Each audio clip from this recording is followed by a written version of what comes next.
Shalom, shalom, peuple de Dieu. Que le Seigneur Dieu vous bénisse richement.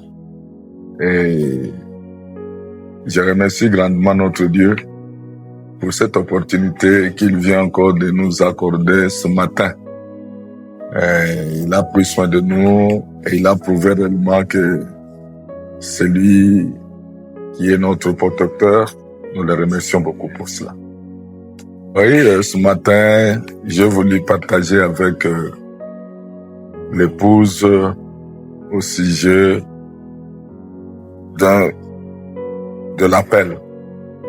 Parce que je sais que Jésus-Christ nous a laissé la grande commission.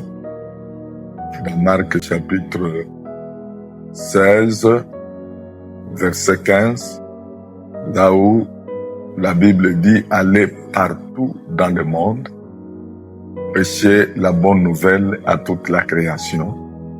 Celui qui croira et qui sera baptisé sera sauvé, et celui qui ne croira pas sera condamné. » Alors, au sujet de cela, je voudrais plus prodiguer des conseils aux serviteurs de Dieu, aux honorables, les gens qui sont appelés par le Seigneur Jésus-Christ, parce que celui qui a reçu un véritable appel de la part de Dieu, il doit savoir aussi comment se comporter lorsqu'il est à son poste de devoir. Parce que Frère Branham nous a dit dans questions-réponses du 12 janvier 61, le paragraphe 29, il dit « Maintenant, voici comment agir ». Parce que quand quelqu'un est appelé, il ne peut pas y aller en désordre. Il dit « Voici comment agir ». Vous voyez d'abord, bien, maintenant, ceci est un conseil. C'est la raison pour laquelle j'ai été inspiré pour aussi partager avec vous les conseils de notre prophète William Marion Branham. Tout ce que je peux vous dire là-dessus, c'est un conseil. Un conseil, chacun a le libre arbitre d'accepter tout comme de rejeter. Voyez-vous? Mais assurez-vous que votre appel vient de Dieu. Parce que quand quelqu'un dit que je suis appelé par Dieu, il faut avoir cette assurance. Et ensuite, là où je voudrais beaucoup insister, quels sont vos motifs et objectifs. Parce qu'aujourd'hui, nous voyons tout le monde dans les champs missionnaires. Tout le monde est devenu missionnaire. Mais maintenant, en agissant ici, quels sont vos motifs et vos objectifs? Et Frère Branham ajoute, il dit, eh bien, vous comprenez ce que je veux dire par là. Parce que quand on reçoit l'appel de Dieu, d'abord, on ne peut pas être tranquille. Pour quel motif prêchez-vous? C'est très important. Parce qu'aujourd'hui, nous voyons, il y a des gens qui se mettent dans les champs missionnaires pour chercher de l'argent, pour avoir des costumes. Il y a d'autres qui cherchent même, quand ils veulent se marier, ils disent que non, je vais m'engager dans les voyages missionnaires pour avoir la dot. Ce n'est pas ça le motif. Et tous ceux qui sont tentés de se comporter comme ça, qu'ils cessent avec ça. Là, ils ne sont pas envoyés par Dieu. Ils sont partis d'eux-mêmes. Et le résultat ne sera pas bon. Parce que là où Dieu n'est pas, c'est un échec. Pour quel motif prêchez-vous? C'est Frère Branham qui dit. Pensez-vous que c'est un travail plus facile que celui que vous avez? Un enseignant, parce qu'il sait bien parler français, il enseigne, il dit que non, moi aussi, je vais m'engager dans la sacrificature parce que je veux bien parler là-bas et tout ça, comme j'ai l'habitude d'enseigner à l'école. Non, là, les motifs sont mauvais. Il faut d'abord recevoir l'appel. Et puis maintenant, je m'adresse à tous les ministres. Parce que quand Dieu nous envoie, c'est pour réveiller l'épouse. Et Frère Branham dit, dans sa prédication, parle à cette montagne. Du 23-11-59, écoutez l'objectif principal que doit poursuivre chaque prédicateur lorsqu'il tient des réunions. Suivez bien les prophètes. Parle à cette montagne du 23-11-59, paragraphe 3. Frère Branham dit ceci.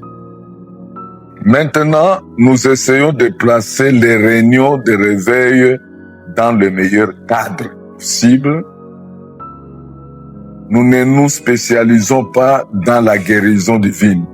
Parce qu'il y a de ces ministres-là, de ces serviteurs-là, pour eux, ils sont tentés de viser seulement la guérison divine.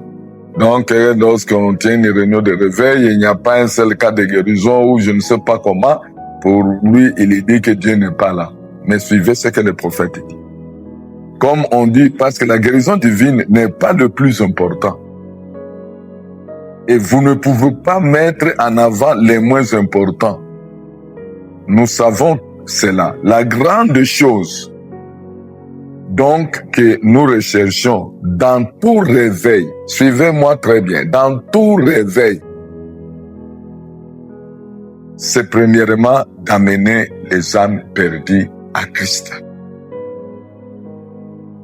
C'est ça la grande préoccupation de chaque ministre, la grande préoccupation de chaque berger. Lorsqu'on tient des réunions de réveil, la première chose, c'est d'amener les âmes perdues à Christ. Deuxièmement, de réveiller l'Église en la ramenant à un état spirituel. Parce qu'il y a des fois où les enfants de Dieu sont frappés par l'amnésie spirituelle. Mais quand on organise des réunions de réveil, c'est pour réveiller le peuple de Dieu et le ramener à un état spirituel, là où elle devrait être, c'est-à-dire en communion intime avec Dieu. Ça, c'est le deuxième objectif principal que doit poursuivre chaque prédicateur, chaque berger qui a reçu une commission de la part de Dieu. Troisièmement, de susciter la communion entre les églises. Voilà, c'est là où le diable a eu beaucoup de gens. C'est là où le diable il a lié beaucoup de gens. Il n'y a plus de communion entre les églises. Chacun s'occupe de son église à côté. Il met des barrières par-ci, par-là.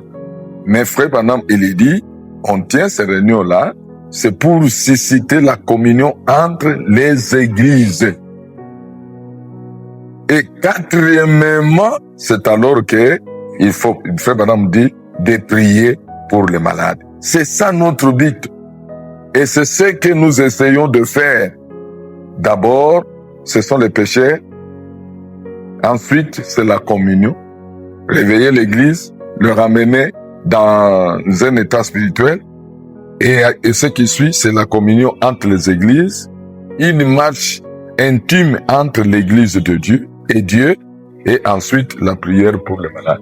Donc, quand quelqu'un veut soit organiser une réunion de prière ou bien une campagne d'évangélisation, il ne faut pas seulement voir des miracles, il ne faut pas seulement voir je ne sais pas quoi, mais d'abord gagner. Ne fût-ce qu'une seule âme qui vient au Seigneur, c'est une réussite. Même dans une campagne d'évangélisation de 10 000 personnes, s'il y a seulement une seule âme qui accepte le Seigneur Jésus-Christ comme son sauveur personnel, c'est déjà une réussite de la part de Dieu. Voilà ce que j'ai voulu parler ce matin. Comme Dieu nous a accordé le souffle de vie, nous nous réveillons et nous devons le remercier pour ça. Et j'ai été conduit à partager